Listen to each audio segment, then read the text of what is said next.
મહેનત કોને કહેવાય? એક વખત પપ્પાને પૂછજો જઈ. મહેનત કોને કહેવાય? એક વખત મમ્મીને પૂછજો. તમને રોટલી કાચી લાગે ને, તમે ન ખાઓ, પણ એક વખત અહીંયા રસોઈયાવાળા કાકા છે ને એને પૂછજો કે મહેનત કોને કહેવાય. તમે એક વખત તમારી જમવાની ડીશની અંદર એઠું મૂકી દો છો, બહુ બિંદાસ એઠું મૂકી દઈશ. આજે હું સવારમાં જમવા ગઈ હતી, મેં ત્યાં બોર્ડ વાંચ્યું છે, બહુ મજાનું. બોર્ડની અંદર શું લખ્યું છે વાંચ્યું છે તમે ત્યારે ક્યારે?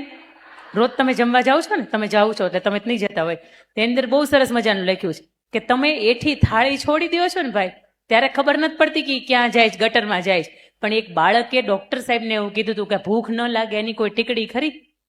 કેટલાય દુનિયામાં એવા બાળકો છે કે જેને ભૂખ લાગી છે પણ એને ખાવાનું મળતું નથી. એટલે આ મહેનત કરીને કોકે આપણને કંઈક આપ્યું હોય ને તો એની કદર કરતા શીખો.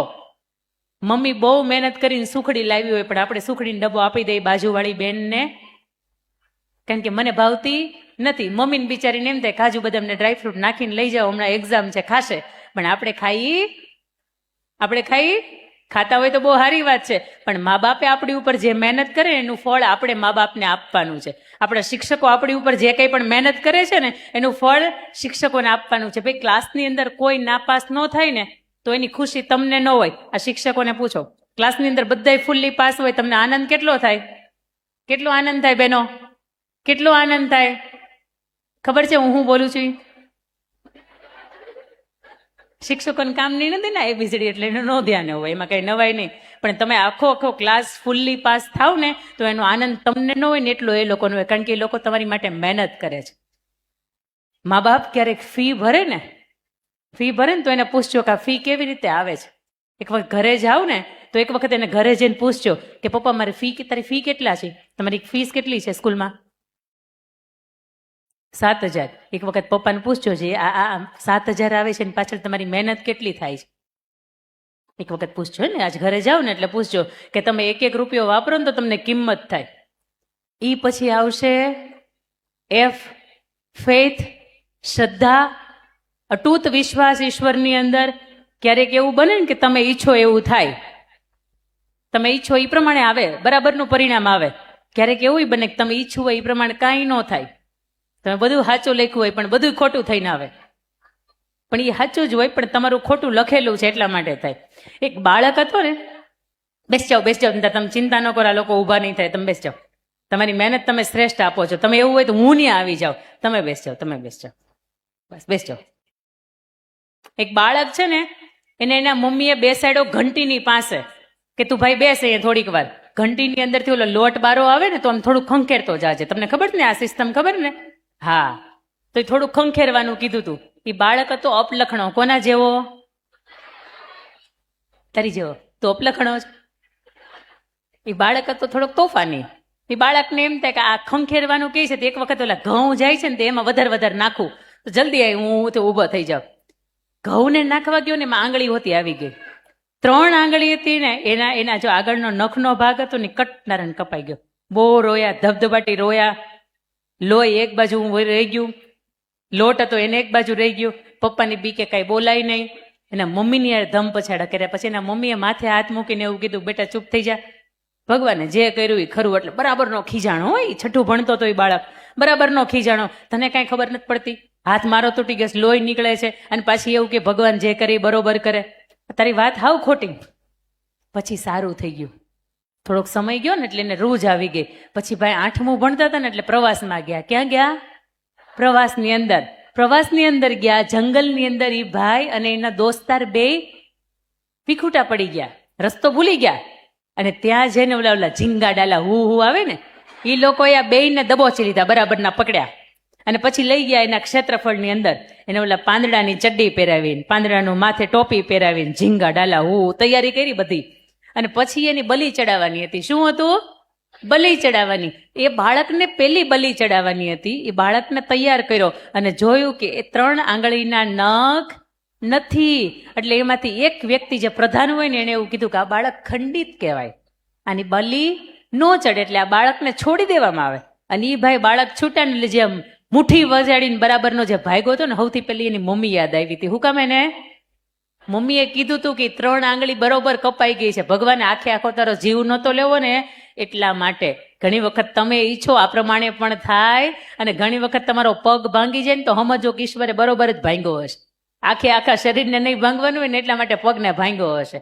પણ ઈશ્વરની અંદર અતૂટ શ્રદ્ધા રાખવી ને એ માણસ તરીકે અને ખાસ કરીને વિદ્યાર્થી તરીકે તમે નિરાશ ન થાવ ને તો જ ઈશ્વરની અંદર શ્રદ્ધા રાખી શકો. એ પછી આવશે જી. આપણે સવારમાં ભૂલી ગયા હતા, પાછળથી લીધું હતું. જી એટલે શબ્દ તમારા માટે નવો છે. જી એટલે થાય ગ્રેટિટ્યુડ. શું થાય? ગ્રેટિટ્યુડ થાય. શું થાય? તમારા માટે મમ્મી સરસ મજાનું ટિફિન બોક્સ પેક કરે છે. સ્કૂલે આવો ત્યારે પેક કરે છે. એ નથી કરતા નહીં, બોલતા નહીં, મેજોરિટી કરે છે. ગરમા ગરમ લંચ ભરી દઈશ. ઓકે. ફી તમારી પપ્પા ભરે છે. ઓકે. માથું તમારું 2 ચોટલા કદાચ લેવાના હોય તો મમ્મી આજે ઓળી દઈશ, તેલ મમ્મી નાખી દઈશ. કેટલી વખત થેન્ક યુ કીધું? એ અમારી સિસ્ટમમાં આવતું. બોલો જય સીતા. તમે શીખી ગયા જય સીતારામ બોલતા. જે વ્યક્તિ તમારા માટે નિસ્વાર્થ ભાવે મહેનત કરે, જે વ્યક્તિ તમારા માટે નિસ્વાર્થ ભાવે મહેનત કરે, આવા વ્યક્તિને એક વખત જઈને થેન્ક યુ કહો ને તો તમારી અંદર એટીટ્યુડ ન હોય ને તો તમારી અંદરનું ગ્રેટિટ્યુડ બહાર નીકળે. પણ તમારી અંદર એટીટ્યુડ જ આમ એટલું ભર્યું છે તો ગ્રેટિટ્યુડ બહાર નીકળે નહીં. તમે પેટ્રોલ પુરાવા પપ્પાની સાથે જતા હોય અને પેલો પેટ્રોલ વાળો પેટ્રોલ પૂરી દે ને પછી ઢાંકણું એની સિસ્ટમમાં ન આવતું હોય બંધ કરવાનું, 4-વ્હીલનું, છતાંય ત્યાં ડબિંગ કરતું બંધ કરી દે ને તો એને આપણે બોલવાનું થેન્ક યુ. શું બોલવાનું? સરસ મજાના ટીચર્સ તમારા માટે બેસ્ટ મહેનત કરતા હોય અને તમને કંઈક નવી દિશા તરફથી નવા કન્સેપ્ટની સાથે શીખવાડે ને, નવો અઘરો સબ્જેક્ટ હોય અને તમને મગજમાં બરાબર ન ઉતરી જાય ને તો ટીચર્સને કહેવાનું થેન્ક યુ. પપ્પા એવું કે હવે ચિંતા નહીં કરતી, તને ક્યારે બહાર ઊભા નહીં રાખે કારણ કે તમારી ફીસ ટોટલી પે થઈ ગઈ છે. પપ્પાને શું કહેવાનું? Thank you. મોટો ભાઈ હોય કે મોટી બહેન હોય, તમારો જન્મદિવસ હોય અને તમારા માટે સરસ મજાનું કંઈક ગિફ્ટ આપે તો એને શું બોલવાનું? જીવનમાં આજથી યાદ રાખજો, સાંજે સુવો ત્યારે ભગવાનને પ્રાર્થના કરો છો, 1-2 મિનિટની ભગવાનને પ્રાર્થના કરો છો ત્યારે સાંજે આંખો બંધ કરીને 2 વ્યક્તિને થેન્ક યુ કહેતા શીખવાનું. કે દિવસના અંત સુધીમાં 2 વ્યક્તિ એવા તમારા ગોતવાના કે જેવા વ્યક્તિએ તમારી ઉપર ઉપકાર નથી કર્યો, તમારી ઉપર ઋણ નથી, પણ તમને નિસ્વાર્થ ભાવથી મદદ કરી છે. ક્યારેક અનિલભાઈ અંબાણી, અનિલભાઈ અંબાણી પછી વાત કરશું. મુકેશભાઈ અંબાણી છે ને બેટા, એ 24-25 ડ્રાઈવરો રાખે.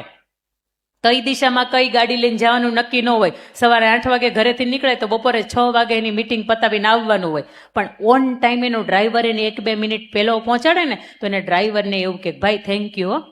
એનો તો એ પગાર આપે. એને તમને ખબર છે એન્ટાલિયાની અંદર લીફમેન જે છે, લીફમેન એનો પગાર કેટલો? 1,20,000 રૂપિયા. 7મા માળે લીફ પ્રેસ કરે અને પેલો આવે ને એમ કે good morning sir, welcome sir. Ambani સાહેબ શું કે? Thank you. સવારથી લઈને સાંજ સુધીમાં 2500 વખત થેન્ક યુ બોલતા હશે. એ ભાઈ એને થેન્ક યુ બોલવાનું શું જરૂર?